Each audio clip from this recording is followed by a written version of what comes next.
찬송가 303장, 통일 찬송가 403장 찬양하겠습니다. 303장 날 위하여 십자가에 찬양합니다.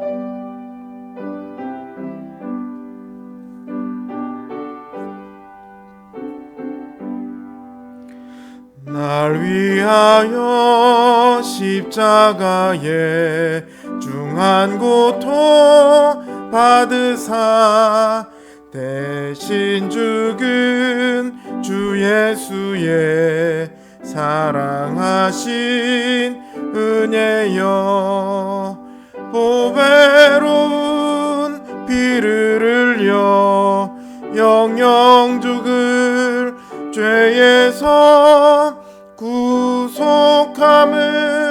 받은 우리 어찌 찬양할까. 예수 안에 있는 우리 한량없이 즐겁고 주 성령의 위로함이 마음속에 차도다. 전국 음악 은혜로운 그 말씀 끊임없이 듣는 우리 어찌 찬양 안 할까. 이 세상의 모진 풍파 쉬지 않고 불어도 주님 안에 보호받는 우리 마음 변하다. 늘 깨어서 기도하고 저 천국을 바라며 주님만을 기다리니 어찌 찬양 안 할까. 321장 통일찬송가 351장입니다. 찬양합니다. 321장 날 대속하신 예수께 찬양합니다.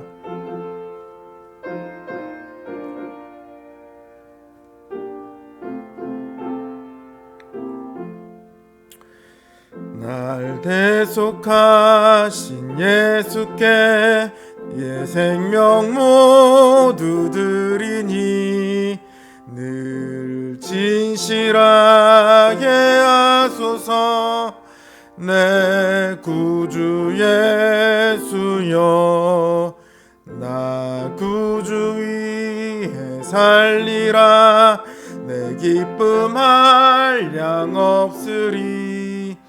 내 갈 길 인도하소서.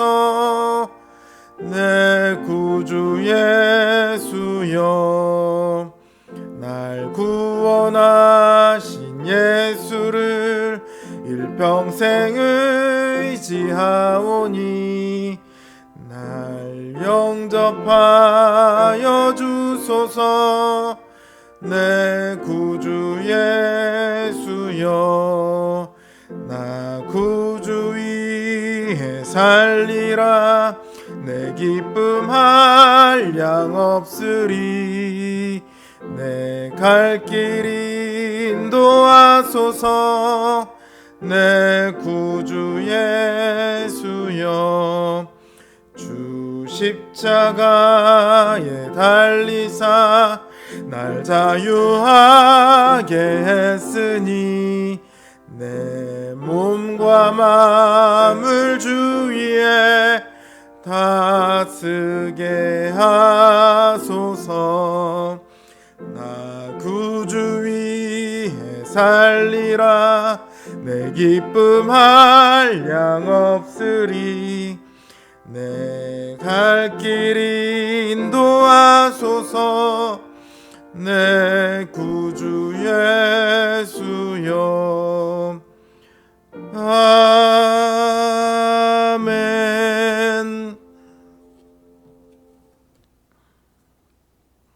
기도하겠습니다.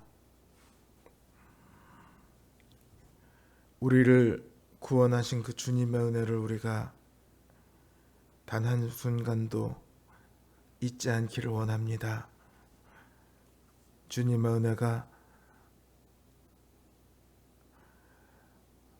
우리에게서 단 한순간도 벗어난 적이 없는 것처럼 우리의 마음도 그 주님의 은혜에서 단 한순간도 벗어나지 않게 되기를 원합니다. 우리의 매일매일의 삶이 그 주님의 은혜 위에 있음을 주님 우리로 깨닫게 하시고, 우리의 삶이 우리의 것이 아니라 주님의 것임을 우리로 알아서 정말 주님의 뜻대로 살아갈 수 있는 저희의 삶이 되게 하여 주시옵소서. 이 땅에서 우리가 주님을 순종하고 주님을 증거하며 주님의 놀라우심을, 은혜를 이 땅에 증거할 수 있게 되기를 바라오니 주님 우리의 심령을 붙들어 주시옵시고 우리의 삶을 인도하여 주시옵소서. 이 시간도 주님 앞에 나온 주님의 백성들, 여러 가지 문제가 있을지라도 주님을 의지하여 이기기를 원합니다. 우리를 구속하신 그 주님의 은혜 위에 우리가 굳건히 서기를 원합니다. 주님 이 시간 함께하여 주시옵소서. 예수님의 이름으로 기도드립니다. 아멘. 하나님 주신 말씀 어제의 본문과 동일합니다. 열왕기하 4장 1절에서 7절 말씀입니다. 열왕기하 4장 1절에서 7절 말씀, 제 성경 기준으로 구약성경 564면에 있습니다. 열왕기하 4장 1절에서 7절 말씀 제가 받들어 읽겠습니다. 선지자의 제자들의 아내 중에 한 여인이 엘리사에게 부르짖어 이르되 당신의 종 나의 남편이 이미 죽었는데 당신의 종이 여호와를 경외한 줄은 당신이 아시는 바니이다. 이제 빚준 사람이 와서 나의 두 아이를 데려가 그의 종을 삼고자 하나이다 하니 엘리사가 그에게 이르되 내가 너를 위하여 어떻게 하랴? 내 집에 무엇이 있는지 내게 말하라. 그가 이르되 계집종의 집에 기름 한 그릇 외에는 아무것도 없나이다 하니 이르되 너는 밖에 나가서 모든 이웃에게 그릇을 빌리라. 빈 그릇을 빌리되 조금 빌리지 말고 너는 내 두 아들과 함께 들어가서 문을 닫고 그 모든 그릇에 기름을 부어서 차는 대로 옮겨 놓으라 하니라. 여인이 물러가서 그의 두 아들과 함께 문을 닫은 후에 그들은 그릇을 그에게로 가져오고 그는 부었더니 그릇에 다 찬지라. 여인이 아들에게 이르되 또 그릇을 내게로 가져오라 하니 아들이 이르되 다른 그릇이 없나이다 하니 기름이 곧 그쳤더라. 그 여인이 하나님의 사람에게 나아가서 말하니 그가 이르되 너는 가서 기름을 팔아 빚을 갚고 남은 것으로 너와 내 두 아들이 생활하라 하였더라. 아멘.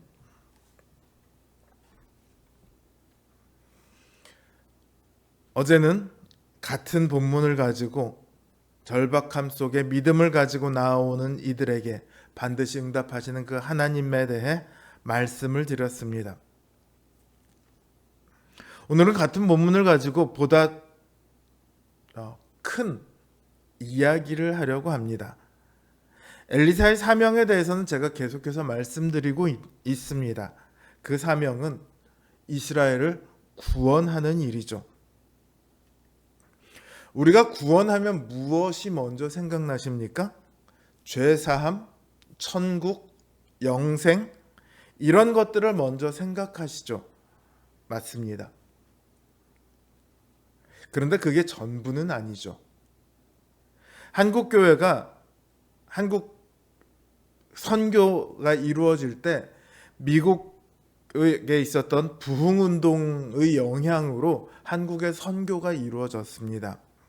그러다 보니까 초창기부터 한국교회 내의 그 분위기 자체가 이 부흥운동의 연장선에서 이루어졌어요. 설교도 당연히 그렇죠. 그러다 보니까 한마디로 말하면 예수 믿고 죄사함 받아 천국 가는 것, 이것이 가장 핵심에 놓여 있습니다. 사실 이것이 핵심이 되어야 맞죠. 그런데 이것만을 계속 말하다 보면 복음 자체가 우리들 삶의 이야기가 아닌 추상적인 이야기가 되기 쉽습니다. 우리가 신앙생활을 해보면 아시지만 그런 추상적인 이야기만으로는 우리의 삶의 큰 방향성은 될 수 있을지언정 살아가는 실제 삶에서의 믿음에 뭔가 좀 부족함을 느끼게 됩니다. 구원은 다양한 구성 요소를 가지고 있습니다. 하나님께서는 죄인들을 구원하기로 작정하십니다. 이것이 예정이죠. 우리의 범죄에 대한 죄책의 문제가 해결되어야 합니다. 이건 죄사함이고요. 죄사함 받은 사람은 하나님과 기존에 가지고 있던 적대적인 관계가 해소되어야 합니다. 이거는 화해예요. 하나님과의 화해예요. 거기서 더 나가서 하나님의 아들이 되죠. 양자됨입니다. 또 우리는 모든 속박에서 해방되죠. 이것은 구속입니다. 성령을 받아 새롭게 되고 이 중생이 있고요. 법적으로 의롭게 되는 칭의가 있고요.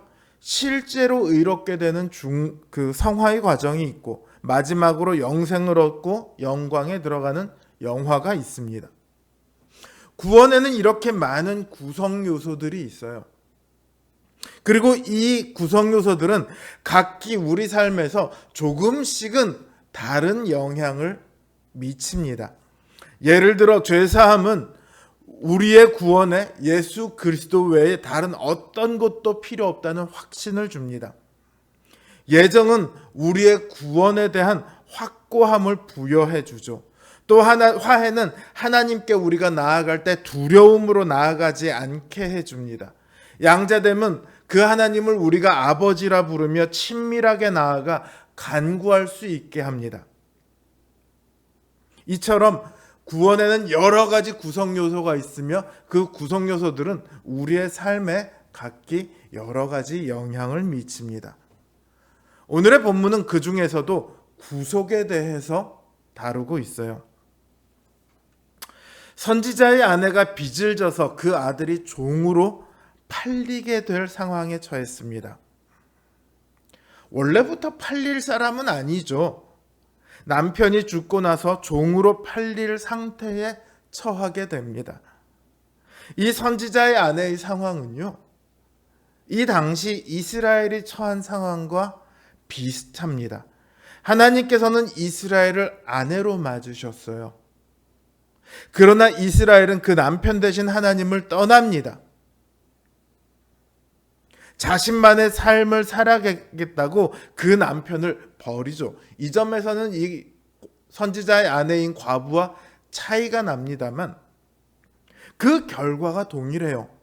남편을 잃고 이제 다시 종으로 팔릴 상황이 되었습니다. 여기 빚 준 사람이라고 표시된 히브리 단어는요, 정당하게 받아야 할 것을 청구하는 사람입니다. 이 여인에게 채권자는 율법에 따라서 아이를 종으로 내놓을 것을 요구합니다. 빚을 갚지 못하면 종으로 팔려갑니다. 물론 영원히 종이 되는 것은 아니고 일정의 시간이 지나면 다시 돌아오기는 합니다만 일단 종으로 팔려야 합니다. 엘리사는 이 여인에게 빈 그릇을 빌어와서 두 아들과 함께 그릇에 기름을 부으라고 합니다. 겨우 한 그릇 분량밖에 없는, 가진 것이라고는 그거밖에 없지만 그 기름을 다른 그릇들에 부으라고 해요. 놀랍게도 그 모든 그 그릇들을 가득 채웁니다. 그 기름으로 그들은 빚을 갚을 뿐만 아니라 이후로도 살아갈 수 있게 됩니다. 엘리사와 하나님 앞에 나온 그녀와 그녀의 아들들은 모든 빚으로부터 해방되었고 다시금 생명을 얻게 되었습니다. 지금 하나님께서는 이 여인을 통해 이스라엘을 다시금 구속하시겠다는 그 의지를 보이고 계세요. 구속은요, 반드시 이전에 소유를 전제로 합니다. 무슨 얘기냐면 남의 것을 사오는 게 아니라요. 원래 자기의 것이었는데 그것을 어찌어찌 하다가 잃어버리게 되어 남에게 대가를 치르고 그것을 다시 찾아오는 것. 이것을 구속이라고 얘기를 하는 겁니다. 하나님께서는 아담의 타락 이후로 죄와 사망의 종노릇하고 있는 인류를 위해 이스라엘을 택하십니다. 그리고 그 이스라엘 안에서 세상 모든 민족을 다 택하셨죠. 그게 이스라엘의 정체성입니다. 그러나 이들은 하나님을 떠났고 죄 가운데로 빠졌습니다. 율법은 그 공의에 따라서 그들의 생명을 요구합니다. 율법은 정당하게 빚진 자, 그 채권자처럼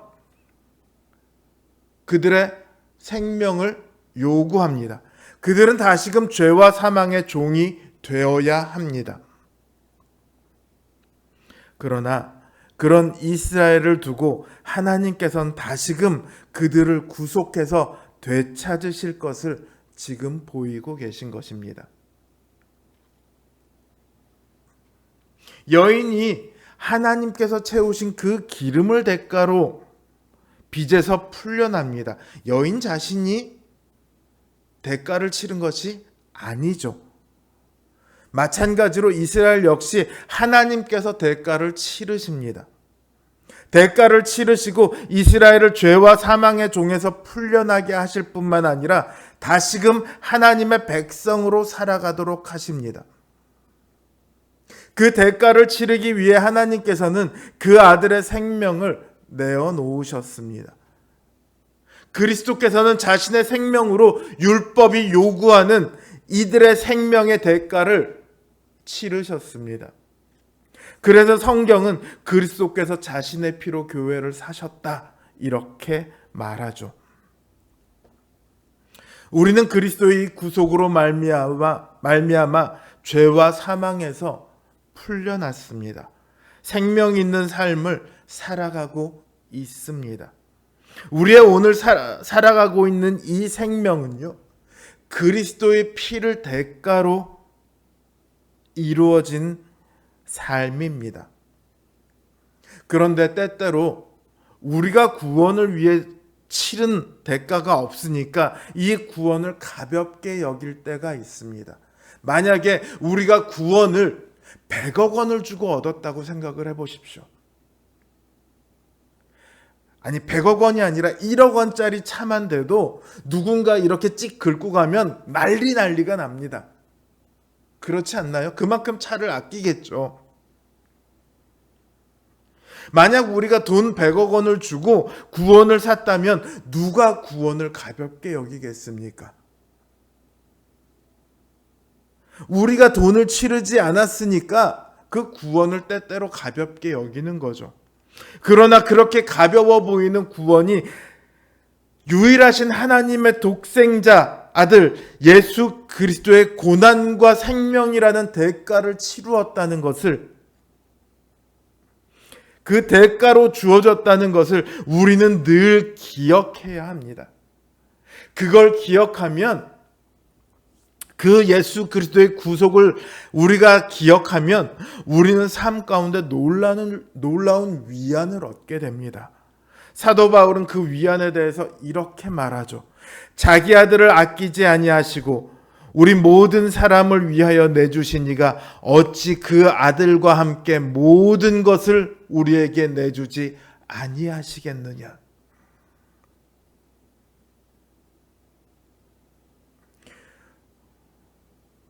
우리를 구속하신 하나님의 은혜와 우리를 위해 자신의 생명까지 내어주신 그리스도의 그 사랑이 저와 여러분 안에 늘 풍성하게 가득 채워지기를 바랍니다. 그러면 그 구속을 기억하는 우리들의 삶 역시 풍성하게 매일매일 채워질 것입니다. 주님의 은혜 위에, 구속의 은혜 위에 매일매일 평안하고 은혜가 넘치는 삶을 살아가는 우리 성도님들 되시길 주님의 이름으로 기원합니다. 주신 말씀 생각하며 이제 기도하는 시간을 갖겠습니다. 기도합니다.